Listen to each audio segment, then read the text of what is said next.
it's V here at Dega Babe, and this is episode 13. And this is Boo Boo 8 next to me, and she knows I have a treat, so I better give it to her. There you go, sweet girl. And now she doesn't want to know me.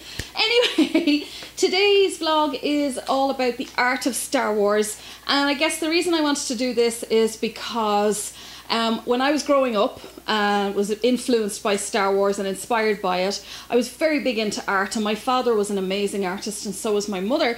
And so naturally I was very lucky. I was able to draw and sketch and do all these things, and I used to draw an awful lot of things from Star Wars.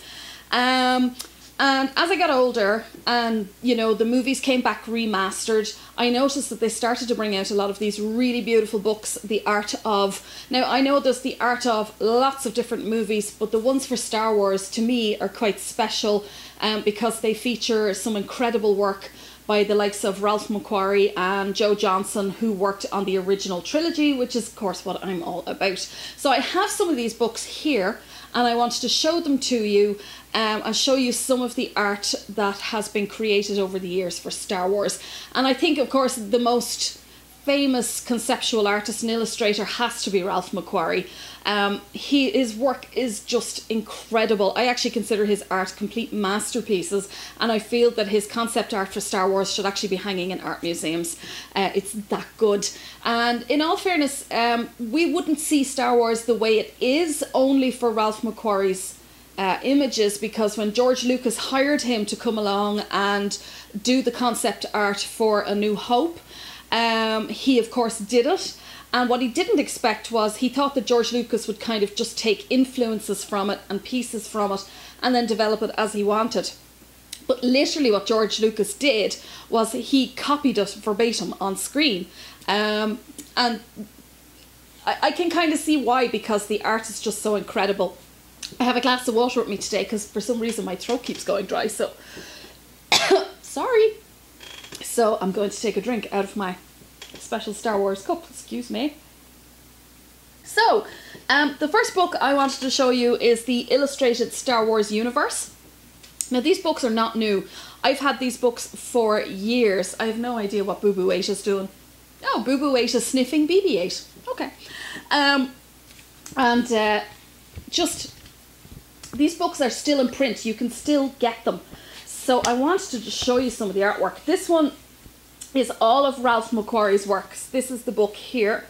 I have my camera on manual focus today, so I'm kind of hoping it's staying in focus for these books. I'll try and put more close-up shots as well of the artwork in front of me here so that you can see it. So I wanted to show you these. I mean, some of you are probably really familiar with this. Some of you may not be. You may be only kind of new to Star Wars through The Force Awakens, and you're getting interested in it, and definitely the artwork is definitely something you should look at. This might look familiar. It's beautiful drawing here. Excuse me. This was for Return of the Jedi, so this is Tatooine, and this was going to be part of, I think, Jabba's palace, if I'm correct. Yeah, Jabba's palace. But you may actually know this from The Force Awakens.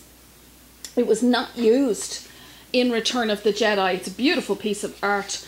It was not used in Return of the Jedi, but in fact it was used in The Force Awakens.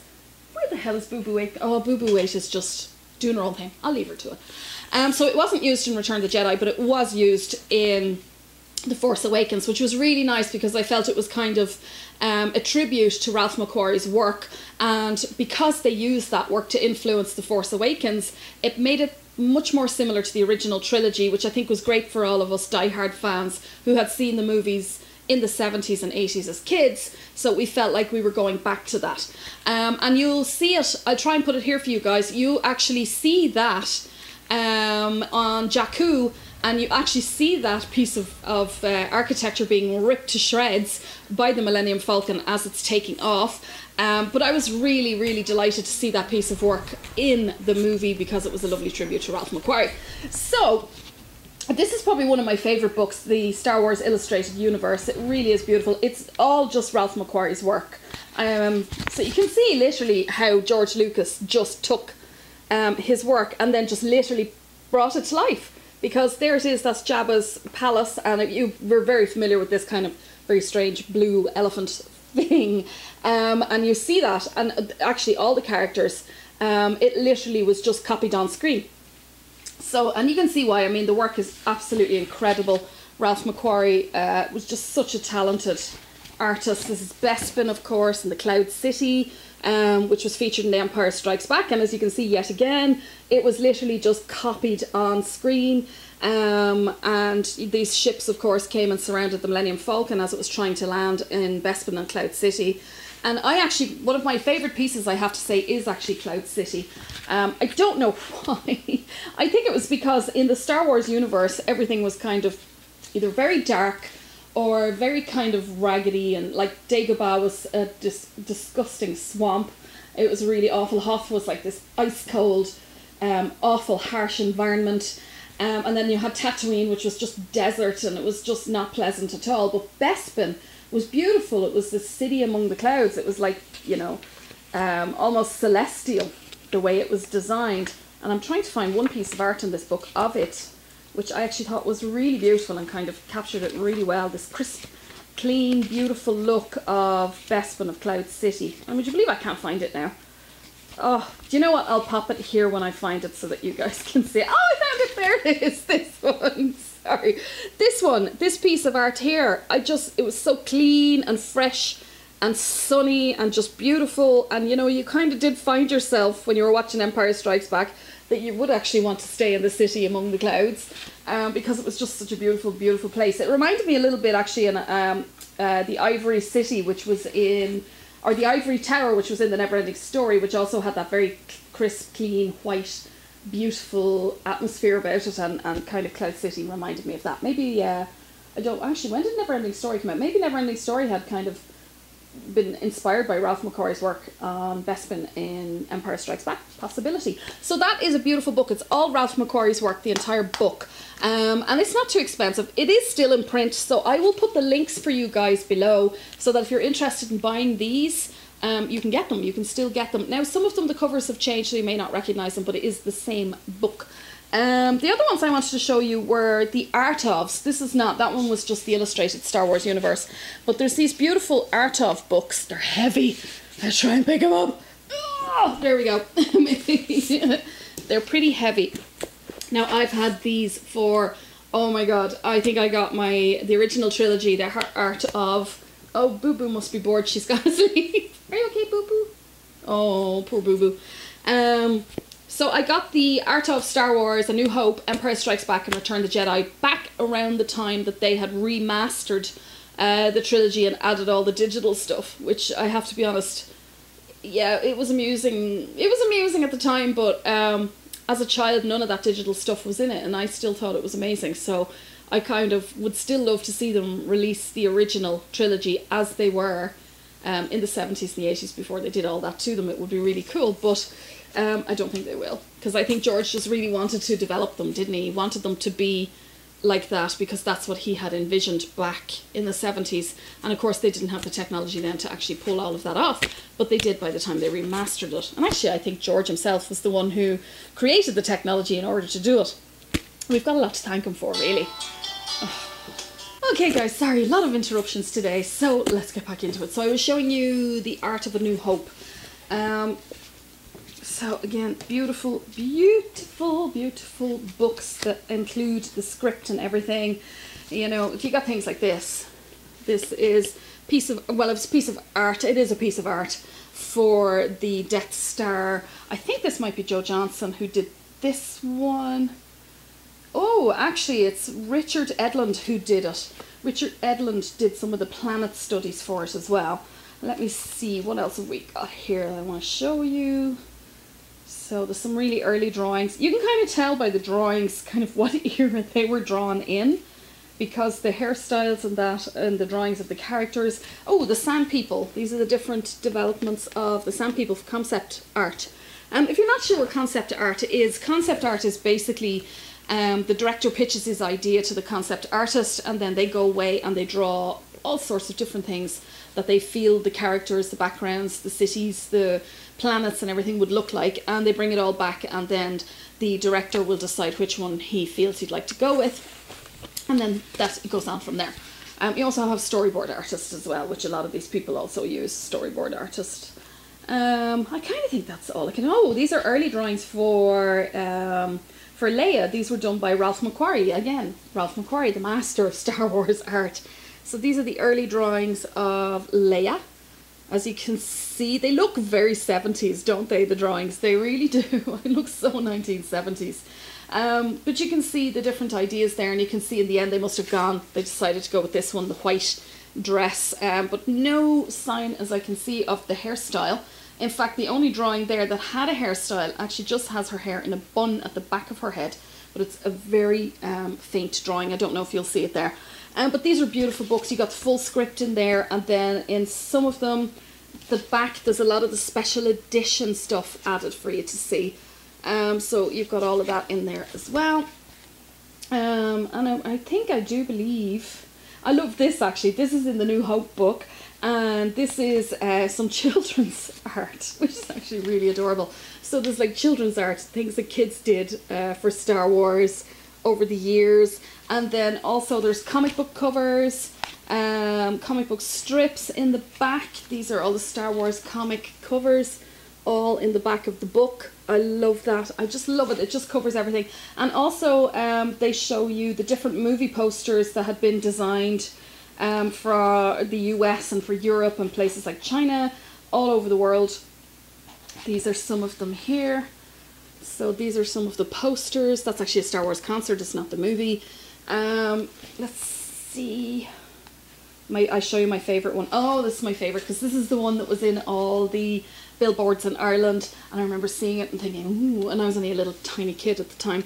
But this is the one that we got here. Oh my god, it was everywhere, and I loved it when I saw it. I thought it was the coolest poster I'd ever seen. I absolutely adored this beautiful piece of artwork. And of course, it's kind of funny because Mark Hamill, they make him look kind of like Arnold Schwarzenegger in this picture. But of course, when you see him in the movie, he's not at all like that. He's actually quite a small little guy, but still very cute at the time. So that's that one. And then there's The Empire Strikes Back. Sorry, I'm trying to make this as quick as I can because I don't want to go on and on and on. Oh, I've got a postcard in this one. I've got a postcard. I don't even know why I have that. I don't know why I have that, but I do. So let's see, The Empire Strikes Back. Yeah, look at this, like early drawings for Lando Calrissian. So Lando costume sketches. Ralph McQuarrie, surprise, surprise, had done them, and these are them. Look at these. It's just nothing like the Lando we got in the end, is it? It really doesn't look like him. Actually, I think the one here at the bottom is probably the closest. This one here, but of course he doesn't look anything like that. But these are the early drawings. I actually love these drawings. No, I love these. These are costume designs for civilians of Cloud City in Bespin. And actually my favourite one is this one up here. I just think she's absolutely gorgeous, beautiful. And that's this one up here, the lady in the white gown with a very unusual kind of headdress, which I thought was just a beautiful piece of artwork, really lovely. Again, yeah, all those ones, the arty ones, Cloud City, Yoda, of course, because Dagobah came in. Dagobah? Sorry, I got my name Dagobah.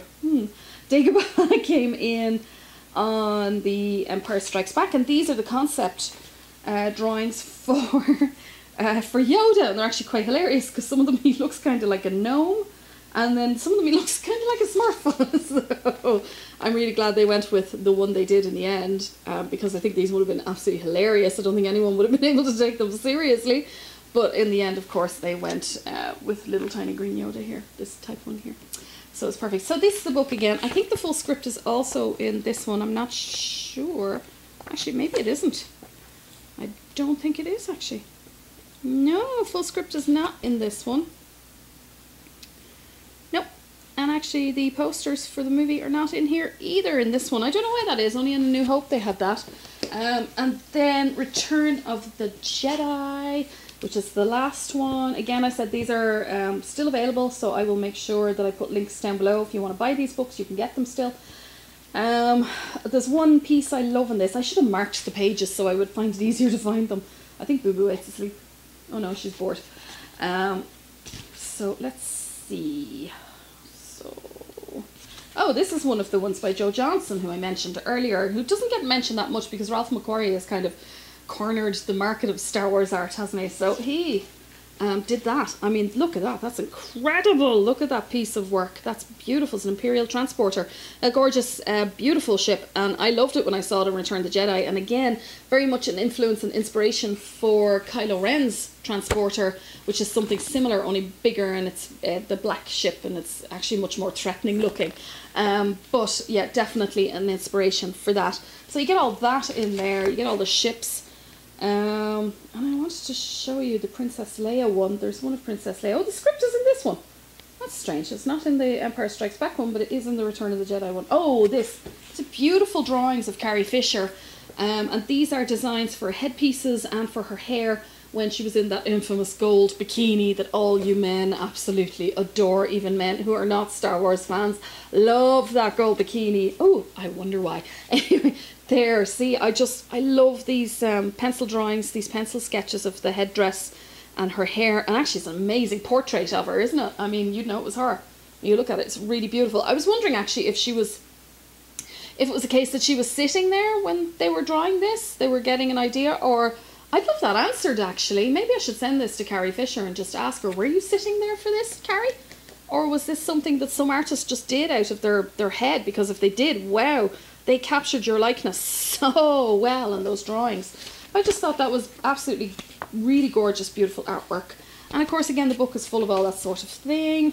And you got the ships in there. You got early designs for Jabba, which is like nothing like he is now. See, for Jabba, and everything. I mean, everything you want to know about the art of these movies is in there. And I do find myself a lot of the time leafing through these when I'm going to sketch or draw, and kind of get a little bit of inspiration from them.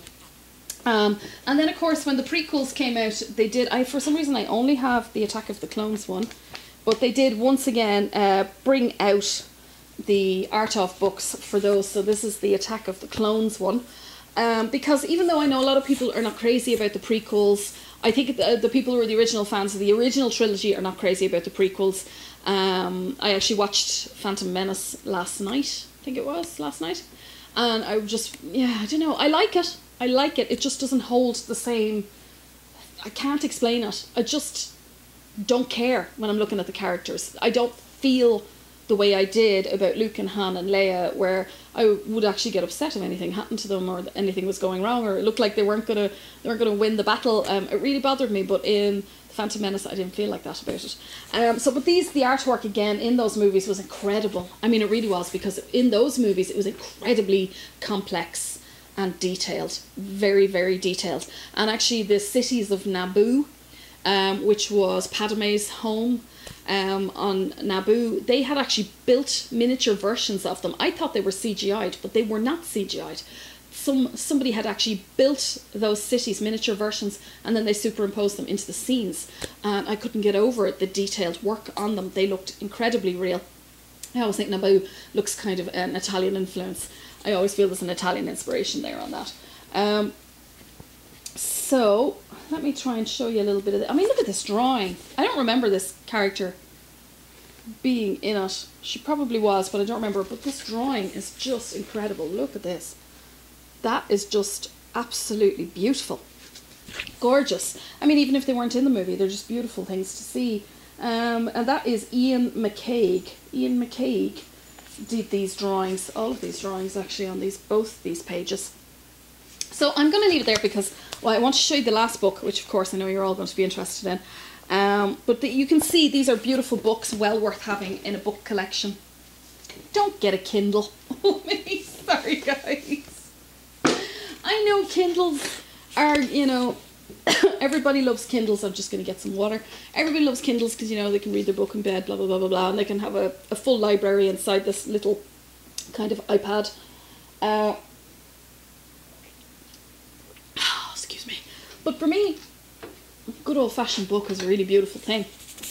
It's very sad to see the good old-fashioned book kind of disappearing because of these iPads, and I hope it never does. Okay, so the last one I have to show you, because I know that you'd all want to see this one if you haven't seen it already, and that is The Art of The Force Awakens. Oh, yes. And this is a beautiful book. I really love it. I mean, even that cover. Kylo Ren in the snow.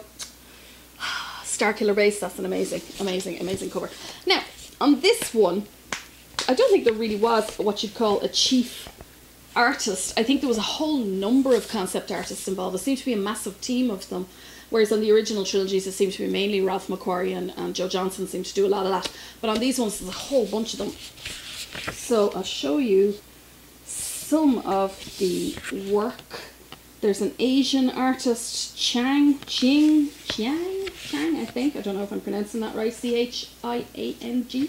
Chang, and he did this amazing drawing, which we actually see in the movie, which was the sunset on Jakku behind the TIE fighters. And it just, I loved it when I saw it in the movie. I was like, wow, that it would make an amazing photograph, even though it's not real. But, so here's the original piece of artwork. I'm going to try and show it to you. Down here in the corner. If I can't put it there, I'll put it across the screen properly so that you can see it. So like this book is beautiful. It's a big hardback book. The others are not, they're paperbacks. And even the cover itself, under sleeve, is just concept art for the Millennium Falcon. I mean, look at that. Look at that. It's beautiful. And on the back, we have the TIE fighter that was carrying Finn and Poe Dameron, the artwork for that, where it crashed on Jakku. This book is beautiful. It retails at about €50, I think about $40. It's available everywhere still, of course, because the movie only came out last year. But I cannot wait for them to bring out the art of episode 8. I'm really, really anticipating that. I can't wait. I'm going to try to just show you one last piece, and I'm going to leave it there because I don't want to drag on for ages and ages. Look at this. Wow. This is artwork for the First Order. So we have Starkiller Base, and we have some TIE fighters. And just absolutely gorgeous. Again, Chiang is involved in this. And then there's the Ice Planet exterior, which was designed by Dussault. Sounds like Dussault, I think. Which are really, really amazing. I'll show you these as well. God, this book is awkward to try and show you guys, but I do my best. Everybody, heavy book. There you go. So, it's just beautiful artwork. I mean, these movies just would be nothing without these concept artists and illustrators to design these amazing scenes. So I guess that's all I'm going to show you, because I don't want to ruin it for you. When you get the book yourself, you're going to want to go through it and be totally surprised. Oh, there's one I have to show you, because I remember when I saw it first, I thought, oh, why didn't they do that? That would have been awesome, but they didn't. But it probably would have only been me who would have thought that, maybe. I'm a free diver, outside of doing all the Star Wars stuff. I love to go free diving. Free diving is when you dive in the ocean on one breath, so you don't have any breathing gear or breathing apparatus, so you just dive on one breath. And that was actually an idea originally for Rey. They'd come up with the idea of the Emperor's, I think Jakku was actually going to be a water planet, and they had come up with an idea that Rey was going to be a free diver, and I thought, oh my god, that's so cool, I would have loved that. And they actually did some concept art for it, and there it is, there's Rey. It's supposed to be Rey.